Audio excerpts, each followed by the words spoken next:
I loved Isabella Waterman's hit. He gets the pass away. Thomas to Berry.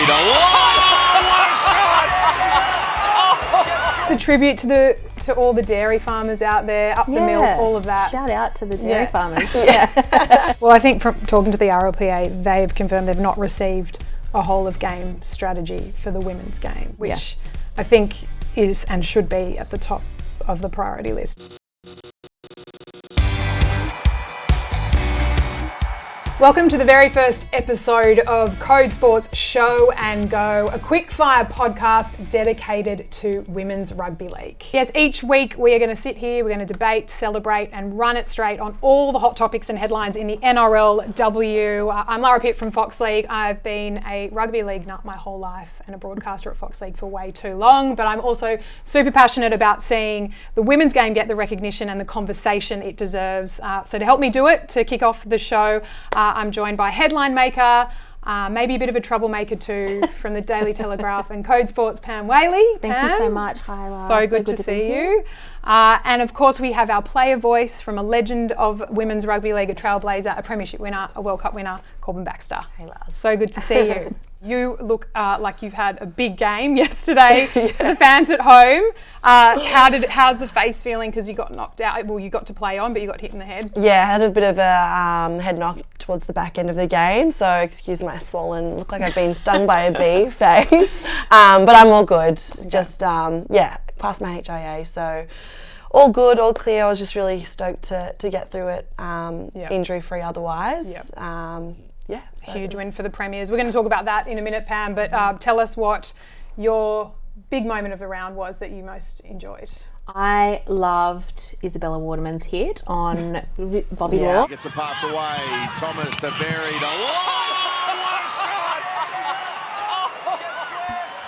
When you get hit like that, you're always thinking, I'm going to be on the wrong end of the highlight reel on that one, but it happens. But Bobby took it so well. She did. What about you, Corban? You got to enjoy the moment, to play against the Warriors for their first game, but you also watched a lot of footy on the weekend. I did. The whole lead up to our game, I was just enjoying the girls get it done throughout the week. I think seeing the debutantes get out there, I think there was a lot of standout performances, and seeing those rookies get out and have their first game, and there were some real standouts, lots of tries scored from a lot of them, some big hits, and they really stamped their name on the NRLW stage. I think one of the things that stood out for me was Zali Hopkins when she scored that try in the post-try celebration, and she was paying homage to Piggy Riddell, who that was in 2002, and she was born in 2002. Oh, goodness. Way to make us feel old. I know. I was like, how old is she? Born in 2002. Nice ones. Well, it's Try July as well, and you mentioned that whole Piggy Riddell celebration. I think the NRLW girls just get it.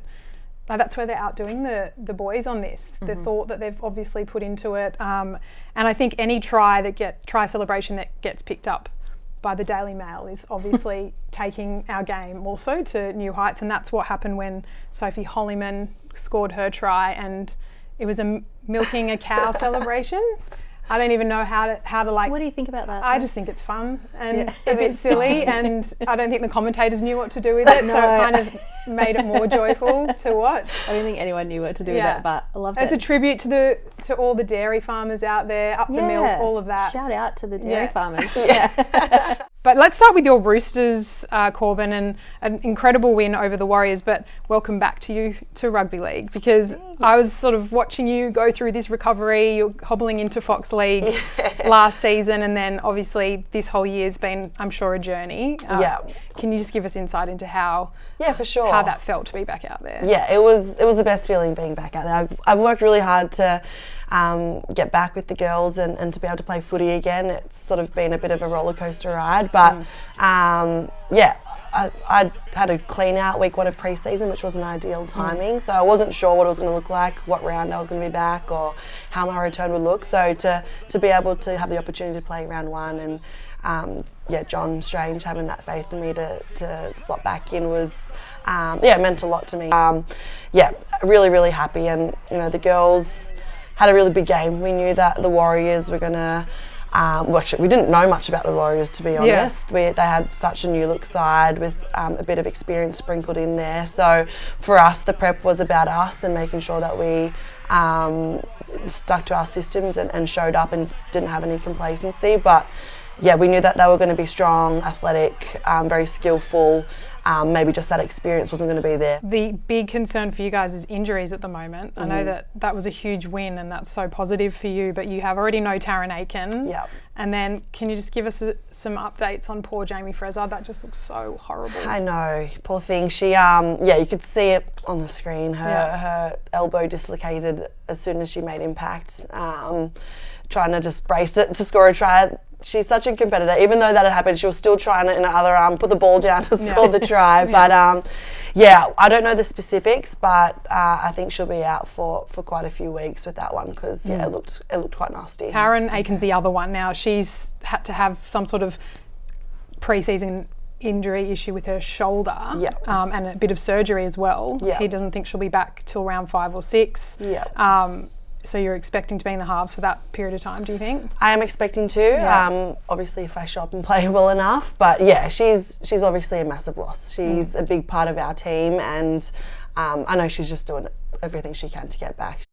Before we move on, I just want to ask, because this is, I guess, one of the many things that women playing our game do, which is juggle being mums and working and all of those things. And your son, Bodie, you've got 2 boys, but your youngest was born. How old is he now? He's 2.5. 2.5, okay. So this is probably the first time he's seen you play on the weekend where, he'd probably be a bit more aware of what is going on, right? Absolutely. Yeah, that first season he was still a little bub and couldn't remember much. But yeah, literally after the game he was still raving about mummy's chookies. Was he?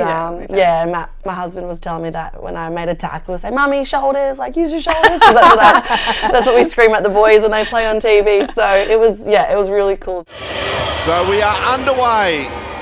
And we welcome the Bulldogs into the NRLW competition. Let's talk about the history that was made on Friday. The Bulldogs defeating the Newcastle Knights 26 points to 12. I don't know, there was just something special about that night, watching it. I'm not a fan of either team, but I just felt like, they really wanted it. They came out there with such intent. And just as the game wore on, they got more and more confident. Yeah, absolutely. And I think some of the things that made it more special around it was hearing Taylor Preston talk about, like, her dad used to play reserve grade for the club, like back in the 80s, grew up around Belmore. There was a few girls in that team who grew up supporting the Bulldogs as well. So to be able to run out in that inaugural team, it just meant so much to them. And you could see how much heart they really played with. But we didn't really know what to expect from the Bulldogs either. I mean, they... obviously a new team playing together for the first time. They've got a really good pack and obviously some good halves in Ash Quinlan and Taylor Preston as well. But yeah, just to kind of see them play for the first time and against a really established team like the Knights as well. Yeah, we put a poll out on socials. Just fans need to understand I could only choose 4 teams from the weekend. You got some heat for that. You left out the Cowboys, you left out the Eels. And I believe Eels fans let us know. That's sorry, we couldn't pick all teams. And the Dragons had a big win in Canberra. I don't know, I picked them, no bias, I promise. But the overwhelming, well, not even actually overwhelming, it was very close. The Bulldogs, they were voted as the performance of the weekend. Did you have an expectation of how they'd go straight up, and did they overachieve? Were they on point for you? Oh, I just think the build-up has been really positive for them. They seem like a team that really were getting around each other, and even after the trial match, there's a real good vibe about them, and I couldn't call that one. That was a really tough one for me because obviously the Newcastle are very established and have had a lot of success, and Bulldogs are that new exciting team, so I thought it was going to be really close, but they came out and they delivered. They were very, very impressive. Shout out to Andy Robinson.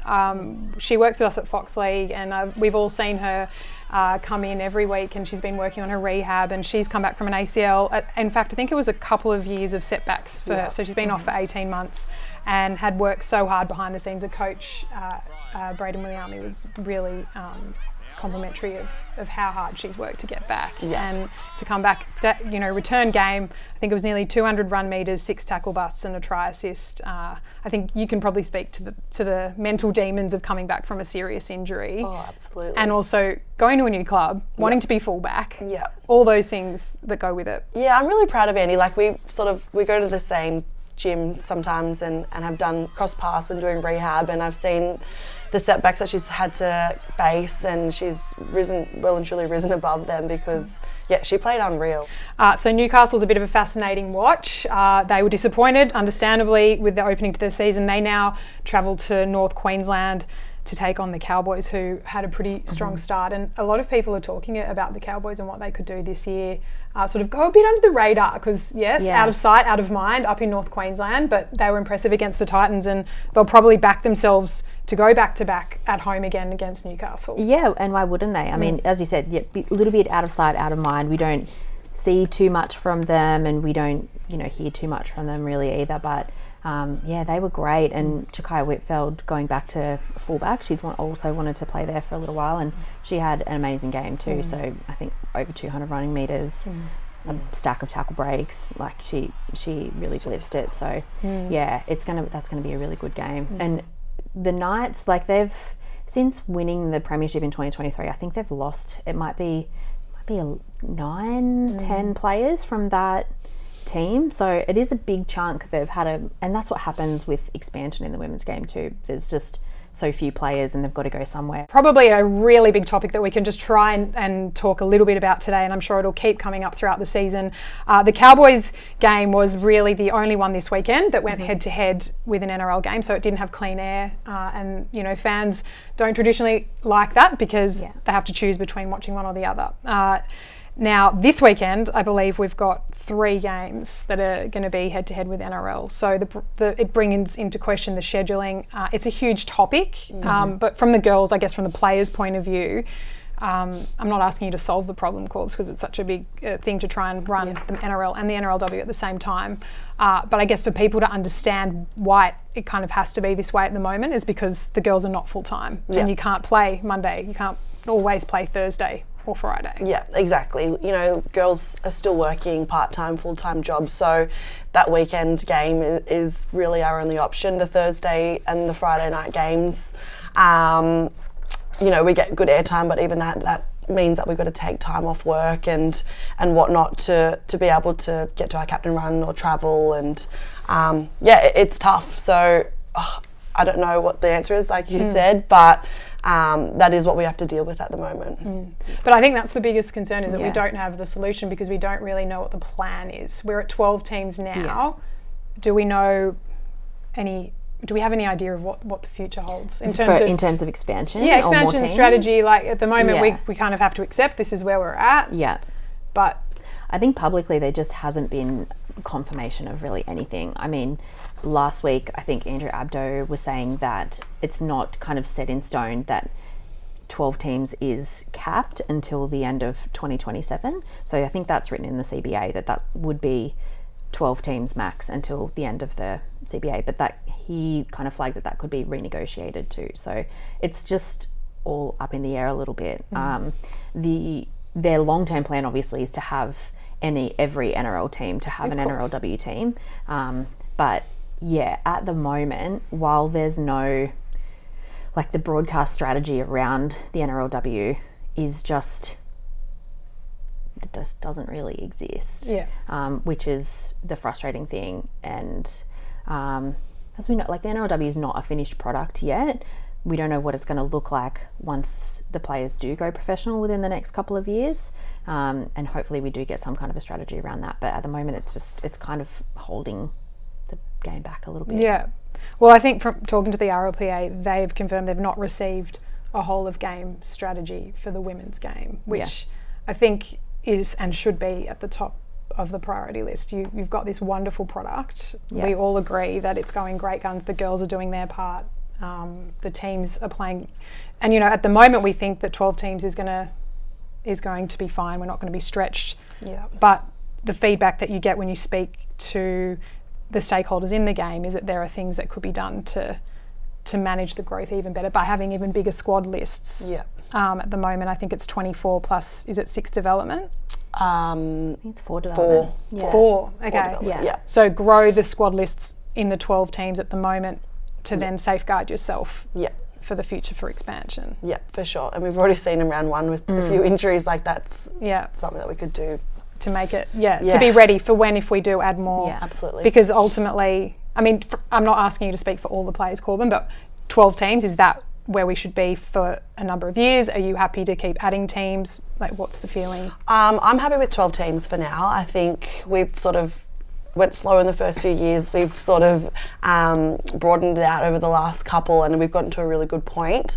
I know I will speak on behalf of the girls, because I think it's a view of many of them that we could just keep it at 12 and play double rounds, play everyone twice, increase the competition that way, and increase the squads, because if you go to double the games, you're going to need more players. Absolutely. So bigger squads and playing everyone more than one time, I think could be a solution. But I know that. What about the timing? Like the start, like ending the competition on grand final day, like NRLW grand final day. I know there's people out there who think maybe it should be earlier in the year, and that was a successful kind of season. I think that was 2021. I think.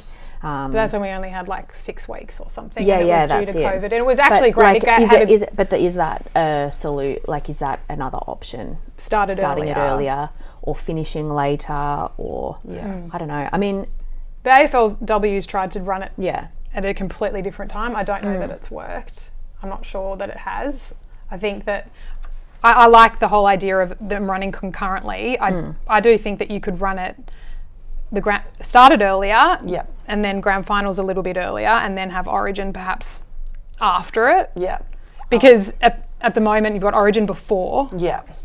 And a lot of the girls are not necessarily at the peak of their powers because they haven't had a lot of footy. I think that is a big part of the scheduling that needs to improve. Origin before the NRLW competition is really tough for the players, and it's probably not going to be, although it has been amazing, it probably can be even better if we're doing it off the back of a whole season. So, lots of things that we can sort of work towards. Well, we're going to try and, I guess, keep talking about this and speak to different people in the game about what the way forward is and what the strategy is. I think we'd really like to know by the end of this season what the plan is. Well, that's what's our the goal. Blueprint. In the spotlight, our huge story really around this weekend was surrounding the international game and eligibility rules. Got Corban really excited. Before we get your reaction to it, Pam, what's the nitty-gritty, what's the nuts and bolts of the story? So essentially it's the International Rugby League is looking at taking away the tier system, so the eligibility tier system. So at the moment it's kind of the same as the men's game. So if you play for England or if you play for New Zealand, you're not eligible to play State of Origin. And that is great for the men's game because the men's international game is, there's a little bit more depth to it. There's obviously an English competition that goes really well, and New Zealand go really well as well. But on the back of the Jillaroos win in Las Vegas, it just was it showed everybody how far ahead Australia is compared to the rest of the world in women's rugby league. And no one really wants to see that. We want to see the international game be better, especially, we've got a World Cup coming up as well. So taking away those tiers, I mean, if you looked at an Australia A team, it would be insane. Like, it would still be one of the, it would probably be second to the Jillaroos in terms of international rugby league. That's okay. We're just stockpiling talent. And yeah, that's our I know. Right. Can we not just be really good at also, that? what for? Were we just going to watch 50-0 games? No, I get it. I get it. With due respect, no one really wants to watch that. It is great that they are doing so well, and so much respect to all of those players for how professional they are and how they go about their business. They're just amazing athletes. But if we want to see a really good competition, I feel like it's a good thing for the game. So would you go play for New Zealand at the World Cup next year? It would be really hard to make that team to start with. I don't know. I feel like I'm a bit old school. I'm a Jillaroo because I play there. You've been there since way back. Yeah. So I don't know if I could. But that's what it opens up, right? Absolutely. Like Olivia Koenig. Yep, Olivia Koenig. You could see Samai Matafa go play for Tonga. I think it's a no-brainer. It would strengthen the international competition so much, and it goes both ways. Even some girls that even then could qualify to play in the State of Origin. I know girls don't want to go and play for their heritage because they will still want to be eligible to make an Origin team. So I think it goes both ways. And I think it's an important consideration as well. You guys are still semi-professional athletes, and playing State of Origin is the pinnacle of the sport. It is the best competition that there is. It's also pretty decently paid as well. So asking players to kind of give that up, it would, it's asking a lot of players to, if they wanted to represent Tonga or New Zealand or something like that, to help out the international game, to give up so much of their income. I mean, it's not like Jason Taumalolo doing that because he's on $1 million contract and is able to do that. These are people who are on just a normal salary. So I don't think that's fair. It's going to take an adjustment though, right, for the fans to see a player potentially lining up for the Kiwis, in the off season, and then they can still play for New South Wales, right? Yeah, but I mean, on the plus side, they get a better game. Yeah, true. Better international game, hopefully. Yeah. But I think ultimately the rules are there. If you were born in if you played your junior footy in New South Wales or Queensland, then you are legitimately eligible. Do you know what I mean? Yeah, so exactly. It's not. I think we've got this feeling that it's going to ruin there's that special sauce that goes with Origin, and if you let people jump and play for, international allegiances, then that will affect. But at the end of the day, you can still be a passionate New South Wales player or Queensland player who grew up there, played there as a kid. You can identify as more than two things, right? You can, but we can't get our head around that in the men's game. I know, yeah. People are just like, absolutely not. Yeah. But also in our game, it's like it doesn't reflect in this game. But it doesn't reflect the demographic and the real cultural mix that we have in rugby league, right? Yeah. It doesn't. No. Those rules are so archaic now when you think about who is playing our game. Yeah. They want to respect their heritage and their family, but that doesn't mean they're any less of a Blue or a Queenslander. Anyway. Yeah. I think the fabric of that is important. I think having you've got to have been, born or, played junior footy in New South Wales. Yes, that's but that is kind of important. And if that's there, then it's fine, right? But for the rest of it, I just want to see, a good World Cup, a good international game. I think that's the way that the game is going to grow overall. Yeah. And that's what we want, ultimately. Until the Jillaroos are then decimated because everyone else strengthened up. Because that's what the Kangaroos must be obviously paranoid about in a way. But there's still going to be so much passion for the Jillaroos. There's so many players who are so passionate to play for the Jillaroos who do not qualify for other nations. Yeah, of course. Yeah. So that team is going to be incredible. The Prime Minister's team was strong. Yeah. Last year, always is very strong. Yeah. Yeah. It will, give some fresh blood into that space, which I think would be cool. So no exclusive here, like you're not jumping ship. You've decided you are going to stay a Jillaroo. I'm staying a Jillaroo. Okay, you've won World Cups for the World Cups, 2. I won one World Cup. Yes, okay. one World Cup. So we have got an enormous round 2, of course, to look forward to, and I've dubbed the game of the round the Sammy Bremner Cup. Okay. So it's the Roosters and the Dragons. I can't wait to talk to Sammy about it this week. And I guess for you, the exciting thing for the Dragons is the Barry Bostock, the Barry Bostock show. That's what I'm calling it. Yeah. Stopping them, they looked really good on the weekend. Tegan Berry and Indy Bostock. Yeah, I dare say they'll be on the tip sheet this week. Just pure speed. Obviously, they're both young, fresh players. Tegan's really come into her own as fullback. She's always a threat. She can sort of create something out of nothing, and it was great to see Indy Bostock. She was one of my favourites to watch on the weekend. I think she, very similar to Tegan, just was like, her tries didn't come off like a set play or anything. It was just broken play. She was strong and was able to bust through, and she just has that determination. But I think as the competition goes on, we'll see it sort of develop into that off the back of shapes and Racine McGregor and stuff. So they've got some real threats. I think there's been really good chat about Crossy, their coach, and the good stuff that he's doing there. Obviously, Sammy being a big part of the club, and I'm really pumped for that one. Yeah. Not everything went right for Indy Bostock on the weekend. The Dragons need to get a new embroiderer, honestly. Oh, I think Buzz... I love Buzz reporting on NRLW. I know. And especially when it's a scandal like a embroidery problem. I think he asked for them to have a sub-editor, which... look, I really don't know how these things happen, whether or not that's a problem with the embroidery place. Okay, let's just explain though. The Dargans. The Dargans was the first incident. one. Yeah. Yeah, and then this was, if you haven't seen it on social media, I don't know where you've been, but it, so Indy Boss Dogs debut, it had Star Day or something. It was misspelled. Saturday was misspelled. Yeah. So don't know I thought it was a joke when I saw it. I think I saw it on social somewhere at first, and I had to then go into Indy's profile and just check. to check, and I zoomed in. I was like, oh no, they literally did do it again. Okay. So her debut was iconic for a couple of reasons. Yeah. All right. Well, on this podcast every week, we're hoping to tell some of the stories behind the athletes with a player insight, and there's so many young guns running around, we've just talked about it, but teenagers who've come through the system now and who get to showcase their talent. And our very first player insight is with the Broncos sensation who made her debut on the weekend, Shalom Sauaso. Congratulations on making your debut on the weekend. Can you walk us through it? How you feel? How was the game? All of that? I'm pretty sore actually. That was a pretty big game for me.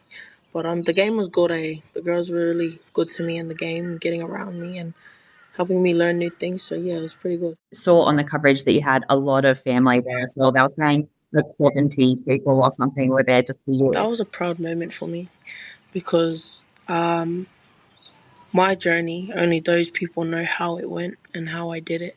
So without them, to be honest, I don't think I'd be able to do what I do now because of them. When did you start playing sport? So I started playing when I was a baby pretty much. I started playing off of boys through to under 12s, and then I started playing girls for the first time when I started at Ipswich State High. My family's a really big footy family. All we do is live and breathe footy. My dad used to play when he was younger, actually, and so did my mum. My mum used to play as well. Obviously, you've done, rugby and rugby 7s and 15s and then rugby league as well. What is your ultimate goal? Because obviously you could do both. You could do anything. I haven't really decided yet. I'm kind of just like going with the flow. Enjoying it. I'm enjoying everything right now. Being able to do both, and I'm honestly grateful that I can do both. I spoke to Ali Brigginshaw, I think it was last week, and she was telling me there was a time when she picked you up from school to take you to training, and she felt like a mum. Did she spot you playing somewhere? I actually met Brigger at school because she was with the Indigenous program, I'm pretty sure, at school. She would come down to like our training sessions here and there. But that's actually how I met her and how I got in, actually. But yeah, there was a time that she came and picked me up. I actually had no ride. And, she was already at school, so I was like asking, can I please come with you? Like, because mom and dad had work and I wasn't driving at the time, so I didn't have a car. But yeah, that's how I got in and that's how I met her pretty much. Can't wait to see what you do this year, and not only this year but in the future as well. You've just kind of been a name that's been around for a little while now as a player to watch, and we're just so excited to see what you can do in the future. Thank you so much. Now, of course, we want to hear from everyone about the NRLW, so we invite people to reach out to us on social media, to me, to Pam, or send us an email at codenrl@news.com.au. Give us your thoughts, what you want to talk about, have your opinion on whatever it is. If it's the international women's game, the strategy going forward for the NRLW, we will take your feedback. I think the NRL might even take their feedback. Yeah, I think for sure. Even like people that you want to hear from. If there's someone that you want us to talk to, someone's story that you want to hear about, let us know. Yeah. We'll do our best. Corban, we hope the face calms down. We really appreciate you coming on, given that it was a tough first hit out for you, but a win all the same. I think I just have to say, go the Blues. The boys, it's time for the boys to get it done, like the girls. Do we all agree? Yeah. Maybe we have to have a Queenslander on next week then, just to make them feel a bit better, because he's been very Blues focused. But we'll see you guys again next week. Might see you again soon. Good luck against the Dragons. Thank you. And Pam, thank you. Thanks, Lara. See you next week.